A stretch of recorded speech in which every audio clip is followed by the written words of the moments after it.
Bonsoir et bienvenue, c'est la Cour des Gones. On va revenir sur l'affiche d'hier soir à Gerland. Le Paris Saint-Germain a ramené un point de Gerland ou Monsieur Turpin a ramené un point de Gerland. On se pose la question vraiment. Hein. C'est l'épisode 13 de la Cour des Gones. Bienvenue tout le monde. On sera accompagné ce soir et encore une fois, il est là. Razik Brick, mesdames, messieurs. Bonsoir. Bonsoir Razik et bienvenue à toi. Bonsoir Marc, bonsoir à tous. Un petit peu frustré, comment tu te sens aujourd'hui? Non, pas frustré du tout. Je pense que c'est un bon point pris par l'Olympique Lyonnais. Et pour le reste, pour le fameux Clément Turpin, on en parlera tout au long de cette émission, je l'imagine. Clément Turpin. C'est toi-même. C'est comme une insulte. Arbitre, je crois qu'il est né à Oulin en plus. Il y aura également Monsieur Pulbeau. Salut Marc, salut à tous. Bonsoir Monico et bienvenue. Un peu la même question. Est-ce que tu es partagé aujourd'hui ou est-ce qu'au final, c'est pas si mal? C'est pas si mal, mais sur les circonstances du match, on aurait pu espérer mieux. Et je vous demande s'il vous plaît de faire beaucoup de bruit pour quelqu'un qu'on aime beaucoup. Pierre Lègle. Yes. Bonsoir Pierre. Bonsoir Marc, bonsoir. Et bienvenue sur le plateau. Alors j'ai demandé un peu à mes camarades de jeu s'ils étaient satisfaits de la rencontre d'hier soir. Est-ce que tu étais dans ton canapé, tu m'as dit tout à l'heure. Est-ce que c'était à la hauteur de ce qu'on pouvait attendre de cette affiche? Oui, bien sûr. C'était premier contre deuxième. Donc on a eu un bon match. On a eu des buts, il y a eu des événements. Donc ouais, dans l'ensemble, c'était une belle affiche. Est-ce que tu es un petit peu frustré ou est-ce que tu considères encore, comme on a pu le dire il y a un instant, que finalement le résultat... Non, pas frustré du tout. Je pense que sur la première mi-temps et même la deuxième, on est content de prendre un point quand même contre Paris hier soir.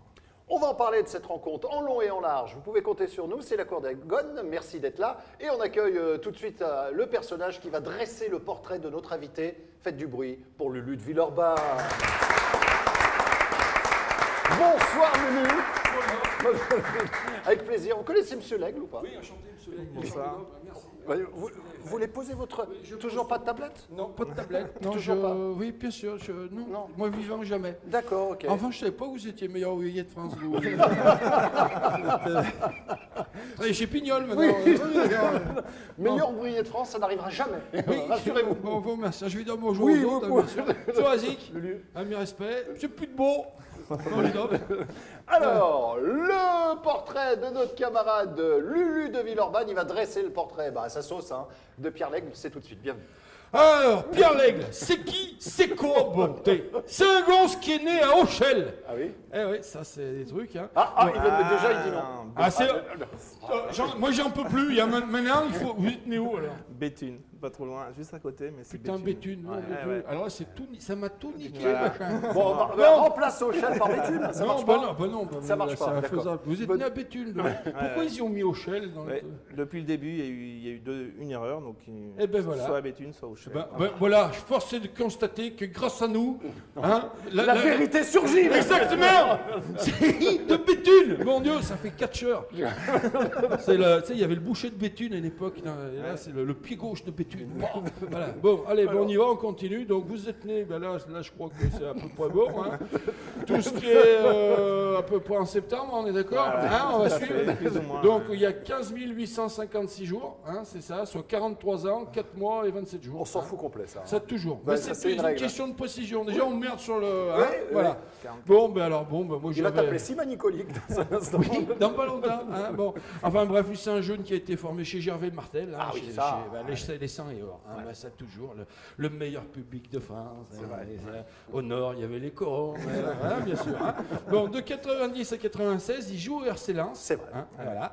Et puis quand il a commencé à sentir qu'ils allaient devenir champions de France, le nom de Dieu, il s'est barré à la Samp. Il est allé en Serie A. Allez hop. Puis là, il était bien content, il est resté 3 ans. Puis quand la Samp, ils y descendent en Série B, bout, il se casse. Hein. Et là, il revient en France, à la civilisation, hein, bien sûr. Il rejoint l'Olympique Lyonnais, et c'est là qu'il prend 2 trophées. Bon, allez, Coupe de la Ligue, et puis premier titre de champion de France. Oui.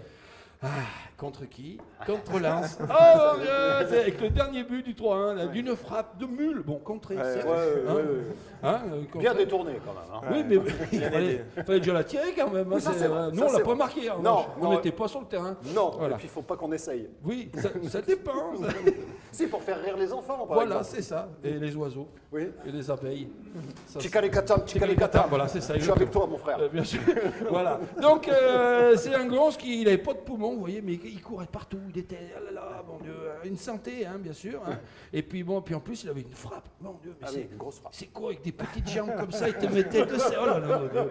Bon, allez, la seule chose qui restera une énigme à tout jamais, c'est le seul joueur de l'époque qui jouait toujours bien coiffé. Et quand je dis bien coiffé, c'est au cordeau, au niveau, au fil à plomb. Il n'y a pas un poil qui dépasse. Bon, ah non, mais là, c'est vrai. Hein, nous, on a eu des joueurs du RC Lens qui sont venus chez nous. Hein. Bon, on a eu Tony Vérel, rappelez. Ah, c'est un concept aussi. Oui, on l'appelait Nuque Longue. Hein. Et puis donc, Pierre Lègue, ici, dit 0 défaut. Voilà. Bon, maintenant, c'est un gosse qui ne veut plus rien faire dans le milieu du foot. Il ne voulait pas travailler dans ce milieu. Et puis, c'est en fin stratège que, du coup, il a terminé sa carrière à l'AS Saint-Priest. Ouais. Toujours 0 défaut, là, parce que sang et or. C'est infidèle. Voilà, il aime bien ses couleurs, voilà. Puis surtout, c'est plus facile de ne pas avoir de regrets en finissant à Saint-Priest. Hein, quand même, hein. On est encore bien content de s'en aller. Allez, voilà, bon, Pierre Lègue, bienvenue dans la cour des Gones. Un bon remercie. Applaudissements, bravo Lulu.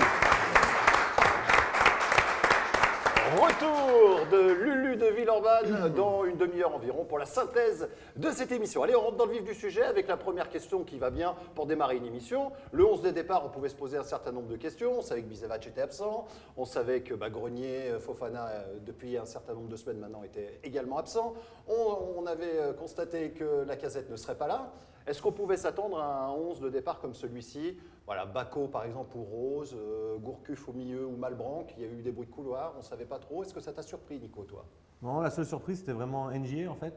Je pensais qu'il allait remettre Benzia. Ouais. Après, il a voulu profiter de la vitesse d'NJ. Je pense qu'il a plutôt bien fait. J'étais agréablement surpris et très satisfait que Yoann Gourcuff soit titulaire, parce qu'après la petite alerte qu'il a vue la semaine dernière, on a toujours peur qu'il ne soit pas sur le terrain la semaine suivante. Donc là, pour le coup, il était là, il était présent et c'était plutôt très bien. Après, le reste, c'était normal qu'il fasse jouer Rose et que voilà, c'était un 11 classique. Rajic, quelque chose à rajouter? Oui, c'est vrai que je suis entièrement d'accord avec Nico. Et concernant Rose, c'est vrai que moi aussi, par exemple, à la place d'Hubert Fournier, j'aurais titularisé Rose par rapport à ce qu'il avait fait. Et voilà. Donc je n'ai pas été très surpris par la composition lyonnaise. Pour rebondir sur les propos de Nico, le fait de mettre NJ, est-ce que tu penses que Hubert Fournier pensait qu'on allait jouer peut-être un peu plus bas et qu'il fallait un peu de vitesse dans les contre-attaques? Ça s'est vu en première mi-temps. On a vu Joël bien reculé, être bien présent. D'ailleurs, à ce sujet, je te coupe, Pierre. Si on a reculé, c'était une volonté de jouer si bas ou c'était parce qu'on n'avait pas le choix? Moi, je pense que c'était une volonté de jouer bas et de profiter un peu de la vitesse d'Engie notamment pour leur faire mal. De toute façon, on sait que toutes les équipes qui jouent de Paris ont la possession de balle et dès qu'on sort un peu trop, on se fait prendre, ça va quand même vite derrière avec Lucas, avec Ibrahimovic, même si il est plus statique, mais c'est quand même une équipe dangereuse, donc je pense que c'était une volonté de les attendre et de procéder par Même s'ils ont joué un peu trop bas à mon goût, en tout cas, surtout les 10 premières minutes. Pardon.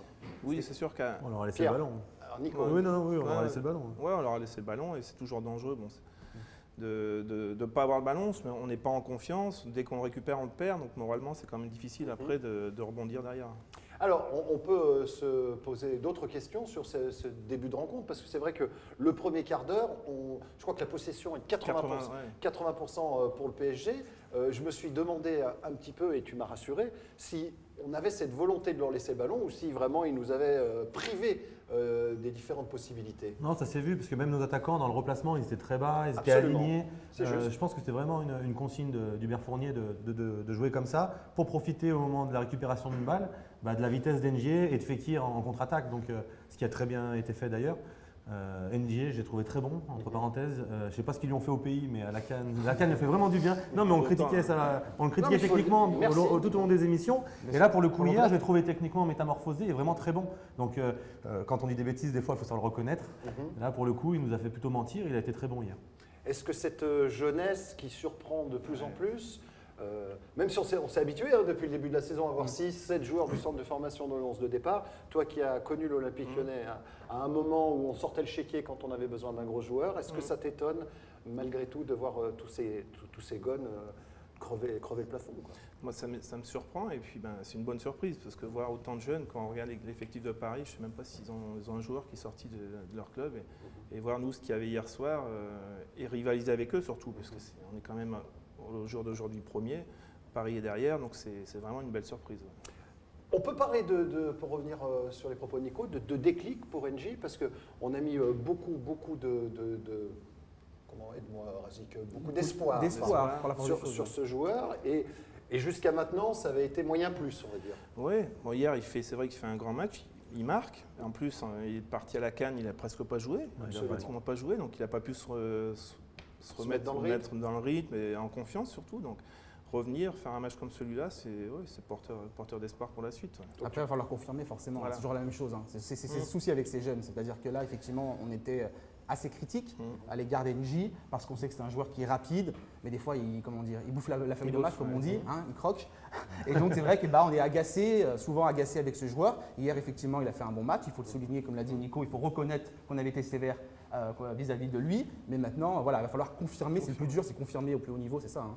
Y a-t-il dans cette première mi-temps d'autres joueurs qui vous ont plu, Nico? Je parle de la première mi-temps. Anthony Lopez, mais sur tout le match en fait. Hein. Ouais. Si on n'a pas ce mur-là dans la cage hier, on ne fait pas le même résultat parce qu'on a beaucoup subi. En général, c'est pas bien bon quand ton meilleur joueur, c'est ton gardien. Parce que ça veut dire que tu concèdes beaucoup, voilà, à domicile, tu concèdes beaucoup d'occasions. Ce qui est rare d'ailleurs cette saison à domicile d'avoir. Ouais, mais parce qu'on leur a laissé le ballon, donc ils savent le manipuler, ils savent bien l'utiliser, les Parisiens. Ils sont très techniques. Donc voilà, on s'est exposé quand même, on avait cette tactique-là, ça a plutôt bien fonctionné. Nabil Fekir, à chaque fois qu'il touche le ballon, il se passe quelque chose en fait. Il est vraiment impressionnant, c'est phénoménal. Ouais, et la prestation de Rose alors pour le coup, parce que il a échappé belle en première mi-temps sur la première glissade quand Ibra marque. Il y a hors-jeu ou pas, je n'ai pas revu les images, mais voilà, donc là il a échappé belle parce qu'il aurait pu tuer son match sur cette occasion-là. Et puis pour le coup, après je l'ai trouvé assez sobre, hormis jusqu'au pénalty de deuxième mi-temps, mais bon après c'est voilà. Moi, c'est un joueur que j'ai apprécié, puisqu'en début de saison, il a fait quelques matchs, ça ne s'est pas très bien passé. À l'image de toute l'équipe. À l'image de toute l'équipe, dans la période difficile, notamment, j'étais allé voir, c'était le match contre Lens à domicile où il perd 1-0.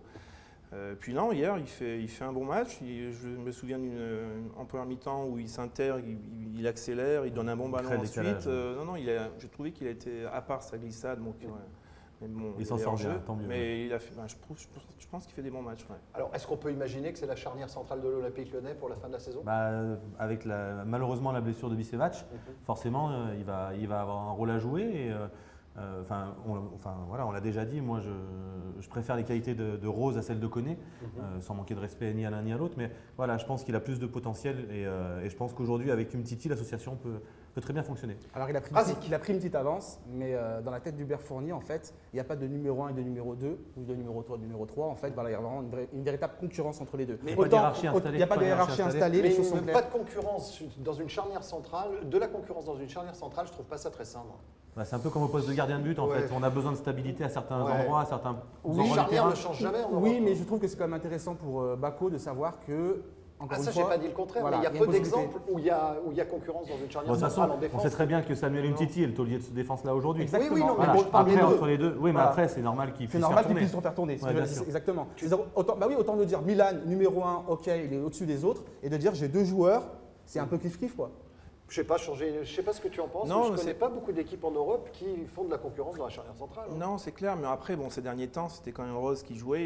Il avait la confiance aussi. Juste. Donc l'enlever pour un match comme Paris, remettre Baki Koné qui revient de la CAN, autant pour un attaquant on peut le faire, NJ, mais pour un défenseur en plus central, c'est quand même difficile. Donc toi, tu penses, contrairement peut-être à Nico et Erazik, et tu me rejoins peut-être, je ne sais pas, je pense que la charnière, si ça rigole, risque de rester celle-ci. Je pense que c'est un bon complément, parce que Umtiti, c'est vrai qu'il va vite, il coupe souvent, il coupe bien les trajectoires.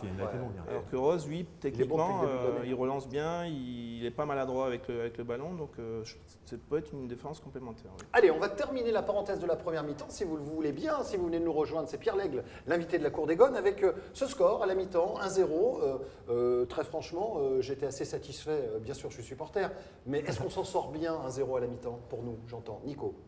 Sur la première mi-temps, oui, on leur a laissé le ballon, mais à partir de la 15e minute, ça a été un peu plus équilibré, les débats ont été un peu plus équilibrés. On a eu l'opportunité d'inscrire un but magnifique, une belle passe, le petit ballon piqué de Fekir pour NG, c'est magique. Quoi. À voir, c'est un régal. Après, il y a Anthony qui a fait une ou deux interventions déjà assez intéressantes. Donc 1-0 à la mi-temps pour toi, c'est propre. Ça aurait pu tourner dans un sens comme dans l'autre. On mène, c'est pas volé. Razik. C'est pas volé, mais tu peux dire ouais, bien. Franchement, ils s'en sortent bien. Ouais, il ne faut pas oublier qu'on frappe sur le poteau quand même à 0-0 aussi. Donc après, ils ont leurs deux grosses occasions, c'est vrai. Ils n'ont pas su être efficaces. On a su, donc 1-0, Certes, Paris a dominé, mais c'est pas non plus exceptionnel. Hein. Moi, je suis content de t'avoir invité parce que tu dis on frappe sur le poteau. Bah oui. Et ça veut dire que tu as encore le maillot de l'OL et ça, c'est vachement bien. Donc le 1-0 à la mi-temps, finalement, c'était pas non plus. Ouais, et puis c'est toujours mieux de rentrer. Voilà, enfin, tu rentres en confiance, tu sais que tu as ta deuxième mi-temps à aborder. Face à une grosse équipe de Paris, c'est toujours mieux de rentrer en menant au score à la mi-temps quand même. Alors, on va attaquer maintenant cette deuxième mi-temps. Où on n'a pas été bien, au moins pendant 50% de cette seconde mi-temps, au minimum. Bah, jusqu'au pénalty. Jusqu'au pénalty. Allez, on va rentrer dans ce débat. Qui a enflammé les réseaux sociaux. Oui, je me suis un peu lâché. Et le bar qui s'est lâché. Bon. Monsieur Turpin. Clément. Parce qu'on n'a pas parlé aussi en première mi-temps, il y a peut-être une main à siffler sur la main de Matuidi. Alors, là-dessus, je vais le défendre. Il y a peut-être Johan Gourcuff. Avec David Luiz, il y a quelques faits de jeu en première mi-temps. Il faut reprendre un par un les. Alors, la main de Matuidi, pour moi, ça ne se siffle pas parce que c'est dans le jeu. Après, si on applique le règlement comme il l'a fait pour le pénalty, main dans la surface, c'est péno. Alors, Pierre. La main, bon, c'est sûr, il compte. S'il y a un Lyonnais derrière qui peut marquer. Exactement. Et puis quand même, il n'y a pas un règlement dans la surface et au milieu du terrain. Non mais t'as raison. Il y a un règlement, il y a un règlement. Il y a main. Donc effectivement, il y a main.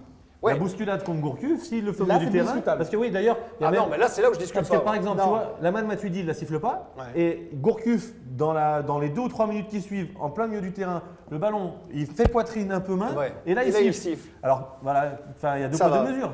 Vous avez réussi à me faire changer d'avis sur l'interprétation de Matuidi. Mais en revanche, sur le déménagement de David Luiz sur il ne le regarde pas une seule seconde. C'est-à-dire qu'à aucun moment, je ballon. Comme je dis, c'est discutable parce que j'ai dû revoir l'image, moi, en fait. Sur le coup, je me demandais ce qui se passait. À vitesse réelle, je me suis dit, voilà. On se pose la question à vitesse réelle, mais c'est vrai qu'après, avec le ralenti, tu vois qu'il ne regarde pas le ballon du tout. Ah non, et puis il l'envoie dans le décor. Ça siffle aussi. Ça siffle. Même s'il avait, à mon avis, Yo ne pouvait pas choper le ballon. Non, je pense qu'il était passé, mais bon. C'est comme à Monaco avec Umtiti. Absolument. Il peut s'il fait penalty. C'est l'arbitre qui voit, il peut y avoir penalty. Donc il y a des interprétations. Tant qu'il n'y aura pas les vidéos, on aura toujours le même problème. Mais non, mais surtout pas la vidéo, ça risquerait de vous aider, monsieur les arbitres. C'est complètement stupide, un truc qui pourrait vous aider. Enfin, voyons. C'est plein de bon sens, souvent, ces attitudes. On va donc revenir sur monsieur Turpin, même si on en a déjà parlé.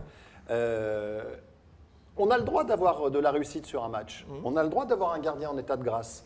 Et jusqu'à preuve du contraire, il change le cours de la rencontre en faisant retirer ce pénalty. Mais ça fait partie du jeu.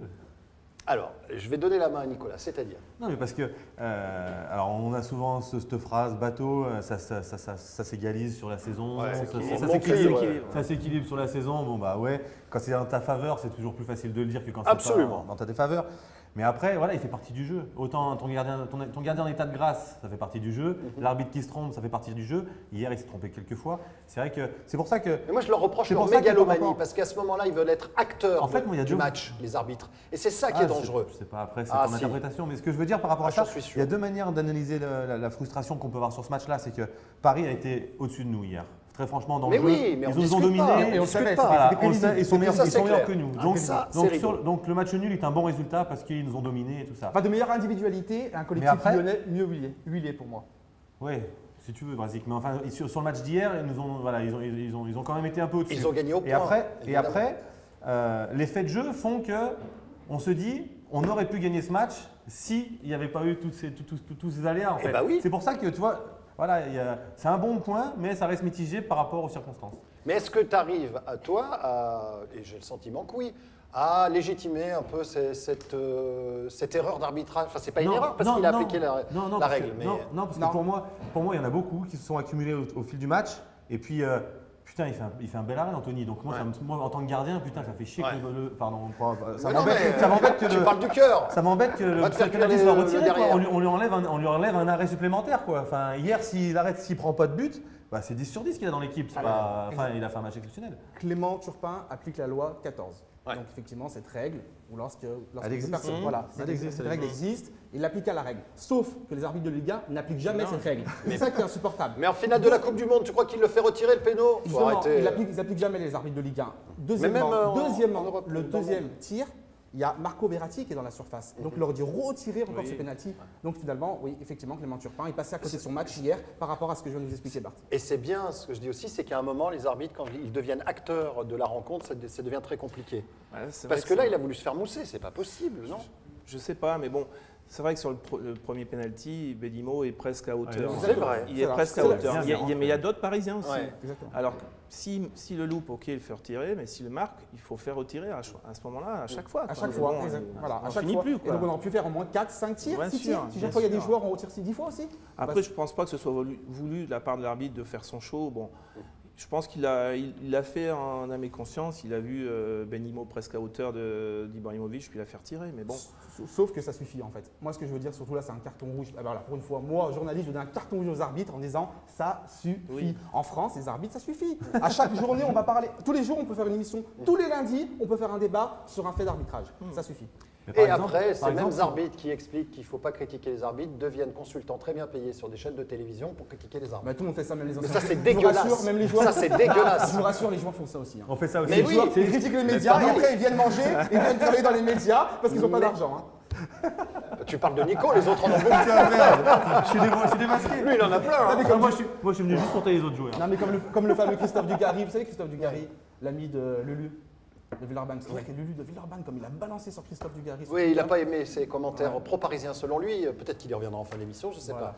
Mais en tout cas, voilà, on se retrouve avec encore une fois un match sur le papier qui est un partout. Il n'y a rien à dire. Rien à dire. On aurait pu même perdre si on n'a pas un grand Anthony Lopez. Et un mauvais Cavani. Et un mauvais Cavani. C'est vrai, exact. Mauvais et Cavani, ça va ensemble. Hein. C'est tout. Depuis qu'il est en France, depuis qu'il est c'est une saison noire. Pas en confiance, mais dire qu'il est mauvais, non. Non, mauvais, non. Mais c'est vrai qu'il loupe quand même beaucoup de choses et des choses. Voilà, pas très très compliquées par moment parce que louper des face-à-face face au gardien lorsqu'on est un attaquant de très haut niveau comme lui, théoriquement, ça doit faire filoche à chaque fois. Ouais, et puis après, à part ça, tu peux rien lui reprocher parce qu'il se bat, il défend, il court. C'est quelqu'un qui est généreux, mais il n'y a pas la finition. Non, mais c'est une saison noire et je suis un petit peu dur avec Cavani parce qu'on sait tous que c'est un bon joueur. Sauf que hier, j'étais très content qu'il joue pour le PSG. Et pour le coup, il y avait vraiment pénalty. Enfin, pour moi, il y avait vraiment pénalty en fait. Alors, tu parles parce que là, on parle pas du fait qu'il y a une petite polémique sur l'action, il le touche, il ne le touche pas. Pour moi, il y a faute. Déjà, un défenseur qui se jette dans la surface de réparation, normalement, c'est interdit. Il faut rester debout le plus longtemps possible. Et contact ou pas contact, l'arbitre est quasiment obligé de siffler dans ces circonstances-là. Au-delà du fait qu'il ait fait retirer derrière. Il n'est pas obligé de siffler. Qu'est-ce que tu racontes? À vitesse réelle, c'est dur. Voilà. Hier, non seulement il le touche, mais en plus, il ne faut pas se jeter. Tu siffles le pénalty toi aussi, Pierre? Oui, bien sûr. Pour toi, il y a faute. Ouais. Il faut vraiment regarder au ralenti pour voir peut-être qu'il ne le touche pas, mais en vitesse réelle, c'est impressionnant. Alors, on va parler d'Anto Lopez. On l'a évoqué évidemment durant cette émission. Est-ce qu'il a franchi un cap, Anto? Parce que voilà, c'est la 13e émission de la Cour des Godes. On a dû parler d'Anto Lopez la moitié au moins des émissions. Est-ce que là, ça y est, Nico? Oui, de toute façon, il progresse à chaque match. Mais c'est le haut niveau, je parle à l'ancien gardien. Là. Mais on a tendance à dire que les grandes équipes ont toujours un grand gardien. Et un grand buteur. Et un grand buteur. Et là, pour le coup, Celo, elle est en tête du championnat. C'est grâce à son gardien et à son attaquant, entre autres, parce qu'on a aussi un collectif bien huilé. Bien sûr. Mais ces deux postes décisifs, il faut savoir être décisif dans les deux surfaces de réparation. Et nous, on a des hommes clés à ces postes-là. Ce qui est intéressant avec ce gardien, on en parlait hier avec un confrère de BFM TV. C'est vrai. Balance. Il s'agissait de. Non, balancer. Mais tu as le droit de donner le nom du journaliste. Non, mais c'est un petit jeune, c'est pour ça qu'il débute dans le métier. On va pas le griller tout de suite. D'accord. Vous parlez qu'avec les seconds couteaux, vous. Hein. Exactement. Moi, vous savez, je suis un journaliste. On reste entre nous, artistes. Je suis un journaliste de la France d'en bas. Allez-y, monsieur le procureur. Donc, je parlais avec ce journaliste et qui disait mais Anto Lopez, je l'aime pas trop son gardien parce que s'il est petit. C'est un petit gardien. C'est un petit. Mais s'il compense. Un gardien comme ça, justement, petit. Enfin, petit, 82. Qui vient de Givors, justement, qui vient de Givors. Donc voilà, qui vient et qui, derrière, arrive à faire ce qu'il fait. Enfin voilà, incroyable. Franchement, honnêtement, ses débuts de saison d'Anto Lopez, il a vraiment pris de l'ampleur dans cette équipe lyonnaise. On le connaissait en plus, nous, en tant que jeunes, on le suivait, on savait que c'était quelqu'un de très nerveux, qui devait faire attention à son caractère, etc. Moi, c'est énervé. Il s'est calmé, il est devenu serein. Et moi, je suis vraiment très déçu qu'il ait opté pour le Portugal et pas pour la France. Parce que je pense qu'il se serait intercalé dans les. Il serait dans la bataille pour être dans les trois. Ouais, mais Didier Deschamps ne l'a pas appelé. Il faut l'appeler au téléphone, comme pour Fekir. Vous savez ce que je pense de ça? Ne revenons pas là-dessus. Ça a créé un séisme à l'Assemblée nationale, cette histoire-là, avec vos conneries la semaine dernière. Alors, Anto Lopez. Je suis déçu hier, puisque il prend ce penalty, puis il ne bat pas le record de l'ancien. De Nico et de Greg Coupet. Je suis déçu, tu vois, sur le match. À 2 minutes près, 3 minutes. 2 minutes. Et Sur le match d'hier, pardon, on peut dire après. Sur le match d'hier et la prestation qu'il a faite, il aurait mérité de le battre 100 fois. Ah, c'est bien. Bravo de dire ça, parce que c'est vrai que… Pas que sur ce match-là, mais entre autres, hier, il avait vraiment tout fait pour le garder, pour essayer de le battre. On va quand même, j'ai beaucoup critiqué l'arbitrage tout à l'heure. J'ai dit que Lyon méritait peut-être mieux que ce 1 partout. On va quand même, là encore, remettre l'église au milieu du village. Ça aurait pu finir 3 ou 4-1 aussi, cette histoire, si on n'a pas un grand Lopez. Qu'on soit bien d'accord et qu'on soit bien. On dit que c'est un petit gardien, mais bon, il profite de ça. Il va extrêmement vite dans ses sorties. Il perturbe les attaquants. Cavani, il l'a bouffé hier soir. C'est vrai que… Mais bon, je ne pense pas que la taille soit… Oui. C'est vrai qu'en début ou l'année dernière, il avait un peu de mal dans les sorties. Je pense qu'il a bien progressé de ce côté-là. Il n'y a plus de soucis. Il est complet. Il a un bon jeu au pied. Et puis, on ne va pas oublier non plus que le deuxième péno de Ibra, il est juste imparable. C'est-à-dire que même avec 2 gardiens pour aller le chercher, c'est compliqué. Mais hier, même, pour te dire, enfin, même quand il glisse ou qu'il est par terre trop tôt, sur Cavani par exemple à la fin, il arrive encore à faire l'arrêt qu'il faut. Enfin, tu vois, il a, en plus d'avoir du talent et des qualités, il a ce brin de réussite qui fait que c'est un grand gardien. Il n'avait plus encaissé de but depuis le 7 décembre dernier, pardon. C'était à Evian. C'est une bonne moyenne. Donc franchement, c'est une bonne moyenne. C'est une très bonne moyenne. Alors, il y a eu beaucoup d'événements avant la rencontre. C'est pour ça que ce match, il était sympathique, parce qu'il avait commencé 4 ou 5 jours avant avec 2-3 déclarations, etc. J'étais un petit peu vexé, embêté que Fournier envoie sur Ibra, parce que ça lui ressemble pas, d'une part. Et deuxièmement, Ibra, c'est comme un boomerang. Plus tu l'envoies loin, plus il revient vite. Donc, il faut… Au contraire, pas le siffler, rien du tout, ça l'énerve. Je ne sais pas ce que tu en penses. Si, puis après, ça… Dans le bon sens, ça l'énerve, ça le fait bien jouer. Je ne pense pas que ça met surtout de l'huile sur le feu par rapport aux arbitres aussi, donc ça n'arrange rien. Je pense de parler avant. Moi, je suis partagé. Je suis partagé parce que finalement, c'est ça aussi le foot.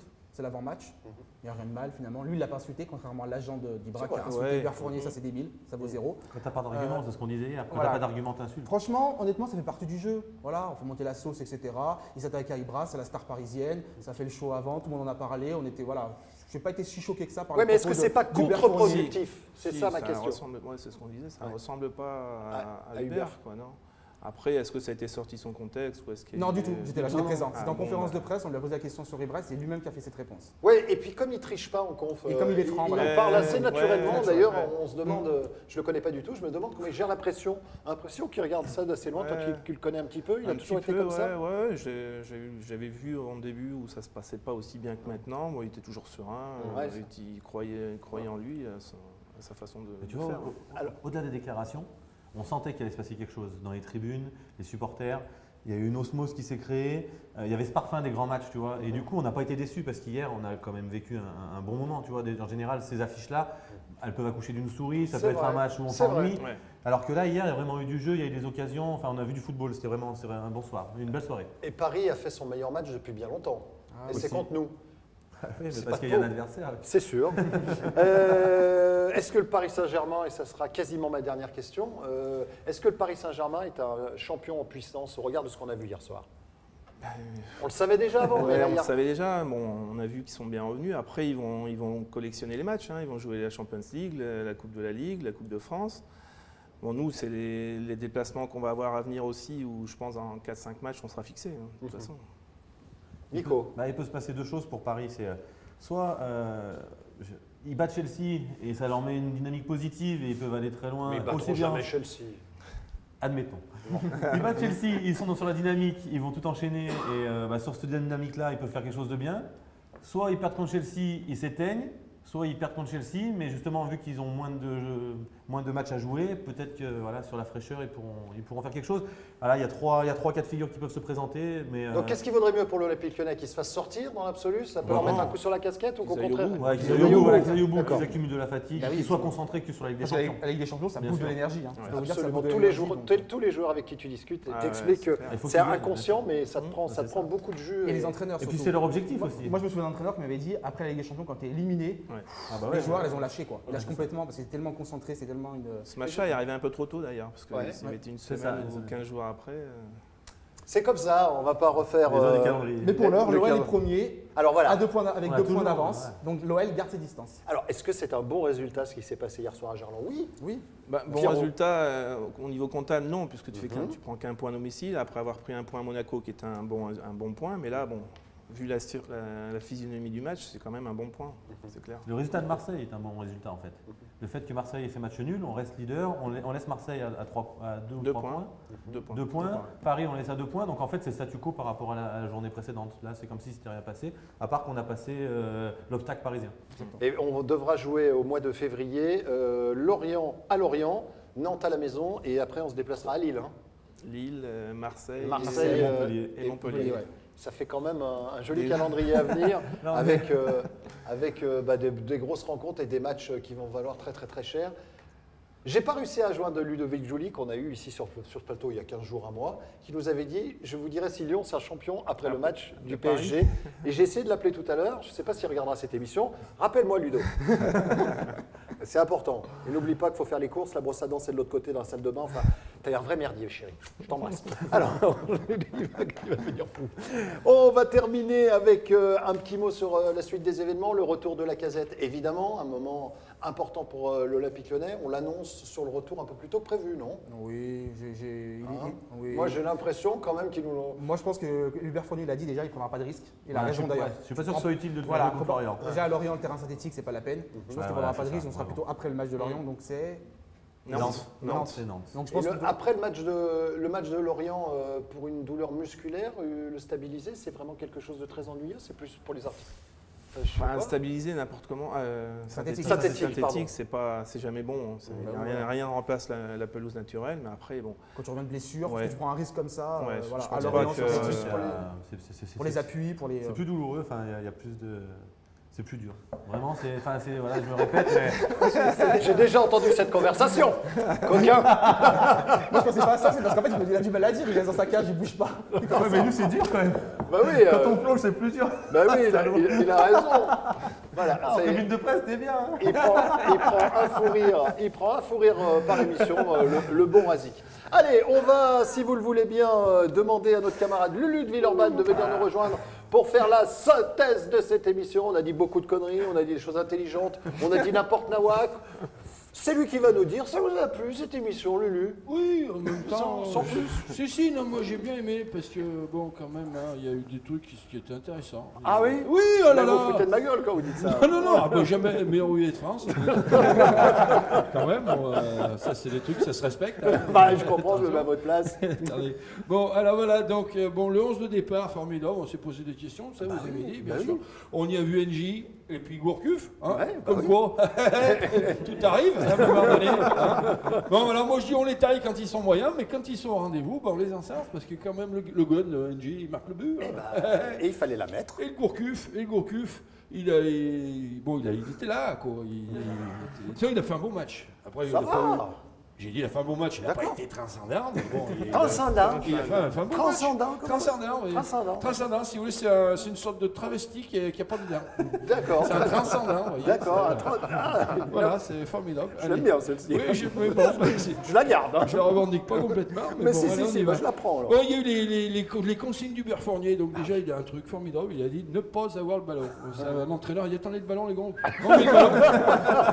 le ballon, vous regardez à droite, à gauche, je sais pas. Ne le prenez pas parce que les Parisiens, après, ils sont tellement.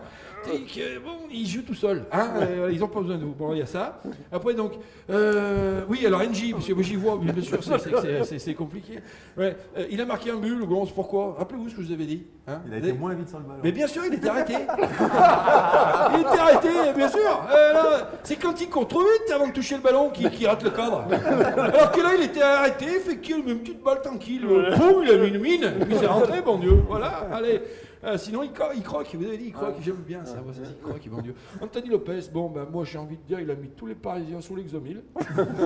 Montez les mecs, hein, ils étaient, vous avez vu dans les tas ils étaient imparables. Le Cavani, là, il a 2 doigts de se mettre au macramé maintenant, il n'en peut plus.